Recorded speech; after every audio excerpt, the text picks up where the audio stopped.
भुजंगपुर नाम के गांव में शारदा प्रसाद नाम के पति पत्नी रहा करते थे। प्रसाद का स्टील बिजनेस हुआ करता था। प्रसाद ने खूब पैसा कमाया, करोड़ों का मालिक था वो। उसकी बीवी शारदा बहुत ही घमंडी और लालची औरत थी। वो गरीब लोगों को कीड़े मकोड़ों के जैसा देखती थी। उन दोनों का इकलौता बेटा रमेश बहुत ही अच्छे स्वभाव का लड़का था। उसको पैसे का जरा भी घमंड नहीं था। वो हमेशा गरीब लोगों के साथ घूमता था और उनके साथ ही दोस्ती करता था। उसके जितने भी दोस्त हैं सभी मोहल्ले के आम लोग हैं। वो 21 साल का नौजवान था। उसका बर्ताव देखकर एक दिन उसकी माँ को बहुत गुस्सा आया और वो गुस्से में आकर उससे बोली, अरे नालायक, कितनी बार मैंने तुझे समझाया है कि इन गली मोहल्लों के लावारिस लड़कों के साथ मत घूम। तू अपनी औकात भूलकर इन लोगों के साथ क्यों दोस्ती कर रहा है? तुझे किस भाषा में समझाना होगा ये मुझे पता नहीं चल रहा है। करोड़ों का मालिक है तू। आगे जाकर तुम्हारे पापा के साथ तुझे कारोबार संभालना होगा और तू ऐसे आवारा लड़कों के साथ घूमता है। तुझे शर्म नहीं आती है? बिरादरी के सारे लोग छीतू कर रहे हैं मुझे। मेरी बात मान, दोस्ती करने के लिए बहुत अमीर लोग हैं। अपने मुताबिक दोस्ती करना। बाबा तेरे सामने हाथ जोड़ती हूँ, चाहे तो तुम्हारे पैर पड़ती हूँ। बाबा, उनके साथ घूमना छोड़ देना। रमेश को अपने दोस्तों के बारे में ऐसा बुरा भला कहना उसे पसंद नहीं आता है और वो गुस्से में अपनी माँ से बोलता है, माँ, मैंने भी आपको बहुत बार समझाया है कि मेरे दोस्तों के बीच आप पड़ा मत करो। दोस्ती औकात देखकर नहीं की जाती है। मैं जिन दोस्तों को चुना हूँ वो मेरे लिए जान दे सकते हैं। आपका ये करोड़पति के औलाद जो है ना, वो जान लेने के लिए तैयार रहेंगे लेकिन किसी के ऊपर जान छिड़कने के लिए कभी तैयार नहीं होंगे। मुझे मेरे हाल पे छोड़ दीजिए माँ। मैं आपके सामने हाथ जोड़ता हूँ। आप आज के बाद मेरे और मेरे दोस्तों के बीच मत आइए, प्लीज माँ, प्लीज। लेकिन बेटा, मैं तुम्हें कैसे समझाऊं? सच में बिरादरी में हमारा नाक कट रहा है। मैं तुम्हें कैसे समझाऊं? मल्टी कंपनी का बेटा है तू। मैं तुम्हें कैसे समझाऊं? जरा तो कदर कर, अपने बाप का इज्जत का तो ख्याल कर। बेटा सुन ले, बेटा मान ले, बेटा मेरी बात मान ले बेटा। उनके साथ घूमना छोड़ दे बेटा। रमेश मगर अपनी माँ की बात को बिना सुने वहां से निकल जाता है। रमेश अनामिका नाम की एक गरीब लड़की से बहुत प्यार करता है। अनामिका भी रमेश से बहुत प्यार करती है, लेकिन वो डरती है कि रमेश बहुत अमीर है। क्या उन दोनों की जोड़ी कभी बन सकती है? इस बात का डर उसको हमेशा सताया जाता था। एक दिन अनामिका रमेश से, देखो रमेश, मुझे पता है कि तुम मुझसे बहुत प्यार करते हो। मैं भी तुमसे उतना ही प्यार करती हूँ, पर हम दोनों की जोड़ी को तुम्हारे घर वाले कभी स्वीकार नहीं करेंगे क्योंकि मैं बहुत गरीब हूँ। मेरा कहाँ मानो, मुझे भूल जाओ। मैं तुम्हारे लायक नहीं हूँ। मैं भी तुम्हें भूल जाऊंगी। तुम अपनी बिरादरी की किसी अमीर लड़की से शादी करके खुश रहो। यहाँ तक का सफर हमारे लिए ठीक है। इसके आगे हमने एक भी कदम बढ़ाया तो हमारे लिए नुकसान होगा। तुम्हें कुछ नुकसान नहीं होगा। जबकि एक अमीर घर के लड़के के साथ एक गरीब घर की लड़की घूमती है तो गरीब लड़की के ऊपर उंगलियां उठती है। मुझे भूल जाओ, मेरा कहाँ मानो। अनामिका की बात सुनकर रमेश को बहुत गुस्सा आता है और गुस्से के साथ साथ दुख भी होता है। और वो दुख में अनामिका से ये कहता है, तो तुम ये सोचती हो कि तुम गरीब हो इसलिए मैं तुम्हारे साथ शादी नहीं करूंगा। पर अनामिका, मैं तुमसे बहुत प्यार करता हूँ। मेरे लिए पैसा, गाड़ी, बंगला ये सब कुछ तुम्हारे सामने कुछ भी नहीं है। मैं आज ही तुम्हारे साथ शादी करूंगा। दुनिया की कोई भी ताकत हम दोनों को शादी करने से रोक नहीं सकता। मैं भी देखता हूँ कौन रोकेगा। आओ मेरे साथ। इतना कहकर वो दोनों जाकर मंदिर में शादी कर लेते हैं। शादी करने के बाद दोनों सीधा घर आ जाते हैं। शारदा और प्रसाद दोनों उन दोनों की जोड़ी को देखकर परेशान हो जाते हैं। प्रसाद दोनों को आशीर्वाद देकर चुपचाप घर के अंदर निकल जाता है। शारदा अनामिका को बहू का दर्जा नहीं देती है। दिन बीतते जाते हैं। शारदा दिन ब दिन अनामिका को घर में नौकरानी की तरह बर्ताव करती है। वो कभी अपने पति रमेश को शिकायत का मौका नहीं देती है। घर में किटी पार्टी जब होती है तब शारदा अनामिका को नौकरानी के जैसा बर्ताव करती है। सब औरतों के सामने उसको बुरा भला कहती है और सबके सामने उसकी इज्जत का फालूदा बनाती है। एक दिन ऐसे ही किटी पार्टी में शारदा अनामिका से बुरा बर्ताव करती है। अरे ओ चुड़ैल, इन लोगों के लिए खाना परोस, और खाना परोसने के बाद आकर मेरे पैर दबा। जा, देख क्या रही है कलमुई। अनामिका चुपचाप रसोई घर में जाकर सबके लिए खाना लेकर आकर मेहमान को खाना परोसती है और खाना परोसने के बाद शारदा का पैर दबाती है। पैर दबाते वक्त शारदा और रुबाव से बर्ताव करती है। अरे कमीनी, तेरे माँ बाप ने ठीक से पैर दबाना भी नहीं सिखाया है क्या? कौन सी दवाई पिलाकर मेरे बेटे को तूने फंसाया है? पता नहीं मेरे बेटे ने तुझ में ऐसा क्या देख लिया। तुझ जैसी औरतें तो हमारे घर की नौकरानी के लिए भी हैसियत नहीं रखते, और तू मेरी बहू बनकर मेरे सामने रुबाव दिखा रही है। मुझे शर्म आ रही है सबके सामने तुझे बहू बुलाने के लिए। याद रखना, मैं मेरे घर में तुझे ज्यादा दिन रहने नहीं दूंगी, और तेरी कोख में से हमारे घर का वारिस पैदा नहीं होने दूंगी। ये मेरा वादा है, तुझे तो मैं नहीं छोड़ूंगी साली। शारदा रोज अपने बेटे को रात में दूध में दवाई मिला देती थी ताकि वो जल्दी सो जाए और बेटे और बहू के बीच कुछ संपर्क ना रहे। अनामिका को सब कुछ पता होकर भी वो कुछ नहीं कर पाती थी। बेचारी रोज एक कोने में बैठकर रोती रहती थी। ना वो अपने पति को शिकायत करती थी और ना ही घर में किसी और से कुछ बोलती थी। प्रसाद उसका दुख समझता था, लेकिन वो अपनी पत्नी से बहुत डरता था। वो चाहकर भी कुछ मदद नहीं कर पाता था। एक बार शारदा के घर पर कुछ औरतें आती हैं। उन औरतों में से एक औरत शारदा से, शारदा जी, इस बार हमारे मोहल्ले में लेडीज कंपटीशन रखा जाएगा और आयोजन में आप ही जीतते आ रही है। आप जिन औरतों को कंपटीशन में भाग लेने के लिए चुनती है, वही औरतें हमेशा जीतती है। तो इस बार आप क्या करेंगे? क्योंकि आप जिस दावेदार को खड़े करते थे, वो दावेदार तो गाँव चली गई है। उस लड़की के अंदर सारे हुनर थे, वो सभी को चुटकी में हरा देती थी।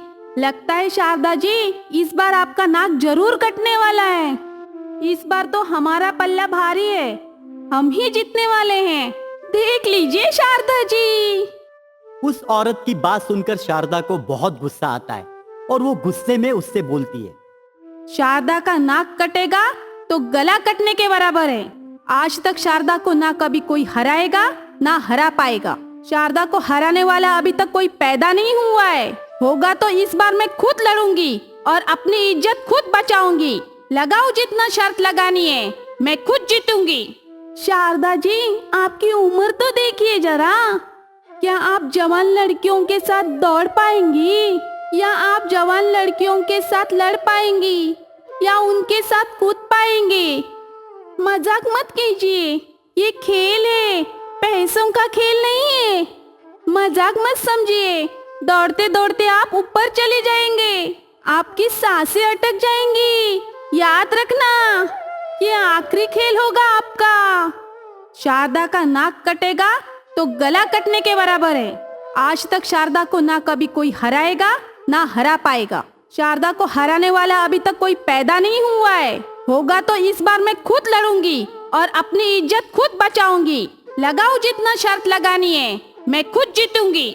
शारदा जी, आपकी उम्र तो देखिए जरा। क्या आप जवान लड़कियों के साथ दौड़ पाएंगी, या आप जवान लड़कियों के साथ लड़ पाएंगी, या उनके साथ कूद पाएंगे? मजाक मत कीजिए, ये खेल है, पैसों का खेल नहीं है। मजाक मत समझिए। दौड़ते दौड़ते आप ऊपर चले जाएंगे, आपकी सांसें अटक जाएंगी। याद रखना, ये आखिरी खेल होगा आपका। अनामिका शारदा की बात सुनकर खुद फैसला लेती है कि वो खुद पार्टिसिपेट करेगी और बिना शारदा को बताए वो अपना नाम दाखिल कर देती है। कंपटीशन शुरू हो जाता है। कंपटीशन में शारदा भी पार्टिसिपेट करती है। पहले ही राउंड में शारदा बाहर निकल जाती है और शारदा को बहुत दुख होता है, पर शारदा की तरफ से साझेदारी लेने वाली अनामिका हर एक औरत को वहां पर हराती है। अनामिका के गेम को देखकर वहां के मौजूद सारे लोग उसके ऊपर फिदा हो जाते हैं। पूरा मोहल्ला तालियों से गूंज जाती है। हर तरफ अनामिका अनामिका का नारा गूंजता है। अब शारदा का सर फक्र से ऊपर उठता है। कंपटीशन में हर गेम में अनामिका को फर्स्ट प्राइज मिलता है। कलेक्टर के हाथों अनामिका को अवार्ड मिलता है। शारदा सब लोगों के सामने अनामिका को सीने से लगाती है और वो माइक के सामने आकर अनामिका को अपना बहू स्वीकार करती है। मुझे माफ कर देना अनामिका, मैंने इंसान के अंदर का हुनर कभी नहीं देखा। मैंने पैसों की ही कदर की है। आज तुमने मेरी आंखें खोल दी। सबके सामने मैं तुमसे माफी मांगती हूँ। सब लोग ध्यान से सुनिए, ये मेरी बहू अनामिका है। अनामिका, अनामिका की जय हो, ये बहू है मेरी। इतना कहकर शारदा अनामिका को गले लगाती है और वो दोनों हंसी खुशी घर पर जाते हैं। उस दिन के बाद वो सास बहू के जैसा नहीं बल्कि माँ बेटी के जैसा रहने लगते हैं। विद्यापुर नाम के गांव में रमेश नाम का एक आदमी रहा करता था। रमेश की माँ शारदा बहुत ही लालची औरत थी। रमेश बहुत ही अच्छा इंसान था, लेकिन वो अपनी माँ से बहुत डरता था। रमेश अपनी पहली पत्नी को खो चुका था। रमेश की पहली पत्नी शारदा का जुल्म बर्दाश्त नहीं कर पाके घर छोड़ के भाग गई। अब शारदा रमेश की दूसरी शादी करने की तैयारी कर रही थी। रमेश शादी करने से डरने लगा क्योंकि उसको पता था कि उसकी माँ फिर से उसके साथ भी वही बर्ताव करेगी जो पहली बीवी के साथ उसने किया था। वो जाकर अपनी माँ शारदा से, माँ आप मेरे लिए दुल्हन मत ढूंढिए क्योंकि मुझे अभी किसी से शादी नहीं करनी है। जो कोई भी आएगी उसके साथ भी आप वही बर्ताव करेंगे जो मेरी पहली पत्नी के साथ आपने किया था। मुझ में इतनी ताकत नहीं है माँ कि मैं आपके करतूत के वजह से गांव वालों की बदनामी सहूं। कृपया करके आप मेरे लिए कोई भी दुल्हन मत ढूंढिए क्योंकि आप उसके साथ भी वही बर्ताव करेंगे और वो फिर से भाग जाएगी। तब रमेश की माँ शारदा को बहुत गुस्सा आता है और वो आकर थप्पड़ मारती है और थप्पड़ मार के गुस्से में आके रमेश से बोलती है, तेरी बहुत जुबान चल रही है रे। मैंने तेरी पत्नी को नहीं भगाया बल्कि वो और किसी के साथ भाग गई है। उसका चरित्र ठीक नहीं है, वो चरित्रहीन औरत है। वो पराये मर्दों के साथ नाजायज रिश्ता रखती थी। मैंने खुद अपनी आंखों से कई मर्दों के साथ उसे बात करते हुए देखा है। मैंने जब उसे ये सब पूछा तो वो मेरे साथ झगड़ा करने लगी और एक दिन जब मैंने उसको रंगे हाथ पकड़ा तो उसी रात वो घर छोड़ के भाग गई। तो इसमें मेरी क्या गलती है? बुरे कामों को रोकना उसमें मेरी क्या गलती है? बोल रे। तब रमेश उसकी माँ की तरफ नफरत भरी नजर से देखता है और फिर बोलता है, माँ आप झूठ मत बोलिए। आप एक अच्छी लड़की के चरित्र पर दाग लगा रही है। मैं आपकी बात का यकीन बिल्कुल नहीं करूंगा। आप हमेशा झूठ बोलती है। मैं बचपन से आपको देखता आ रहा हूँ। आप पिताजी के साथ भी ऐसे ही झगड़ा करती थी और उनके पास भी बहुत झूठ बोला करती थी। मैं आपको जानता हूँ माँ, आप हमेशा झूठ बोला करती हैं और बचपन से ही मैं आपको पहचानता हूँ। आप एक नंबर के झूठे और मक्कार किस्म की औरत हैं। रमेश की बात सुनकर शारदा परेशान हो जाती है। अब उसने धोखे से नाटक करके रमेश को अपनी जाल में फंसाकर वो अनामिका नाम की एक भोली भाली लड़की से रमेश की शादी करवा देती है। एक तरफ उनकी कहानी चल रही तो दूसरी तरफ उसी गांव में एक डरावना कुआं भी होता है। कुएं को देखकर सारे गांव वाले डरते हैं और उस कुएं के बारे में तरह तरह की कहानी सुनाते रहते हैं। कोई ये कहता है कि वो कुआं खुद एक बहुत बड़ा राक्षस है और कुछ लोग ये कहते हैं कि उस कुएं में कोई शैतान है जो अपनी जादुई ताकत से लोगों को वहां पर छुपा लेता है। एक बार गांव का एक बंदा भागते हुए सरपंच के पास आया। सरपंच जी, हमें रक्षा कीजिए। हमारी भैंस उस जादुई कुएं के पास गई है। पता नहीं हमारी भैंस को वो कुआं क्या करेगा। अब किसी भी कीमत पर मेरी भैंस को आप बचाइए। वो भैंस ही मेरा सहारा है, मेरी रोजी रोटी है। कृपया करके मुझे मदद कीजिए सरपंच जी, वरना मैं बाल बच्चों के साथ मर जाऊंगा, खुदकुशी कर बैठूंगा। उस बंदे की बात सुनकर सरपंच की आंखों में आंसू आ गए। बेचारा सरपंच वो भी लाचार था। वो कुछ कर नहीं पा रहा था। वो दिलासा देने के चक्कर में उस बंदे से ऐसा कहा, देखो मित्र, मैं तुम्हारा दर्द समझ सकता हूँ, पर मैं भी तुम्हारे जैसा एक आम इंसान हूँ। मुझ में ना कोई जादुई ताकत है या फिर मैं वीर हनुमान हूँ। बस तुम लोगों की कृपा की वजह से मैं सरपंच बना हूँ। मेरे भी बीवी बच्चे हैं। मैं अगर उस कुएं के पास गया तो वापस लौटकर कभी नहीं आ पाऊंगा। मुझे माफ कर देना। मैं तुम्हारी कोई मदद नहीं कर सकता। मैं भी लाचार हूँ। मैं भी तुम्हारे जैसे बाल परिवार वाला हूँ। मुझे माफ कर देना मेरा भाई। इतना कहकर सरपंच वहां से निकल गया और वो बंदा वहीं पर नीचे बैठकर रोने लगा। दूसरी ओर अनामिका और रमेश की जोड़ी को गांव वाले सभी पसंद करने लगे। अनामिका बहुत सुंदर और सुशील भी थी। रमेश अनामिका से बहुत प्यार करने लगा और अनामिका भी रमेश से बहुत प्यार करने लगी।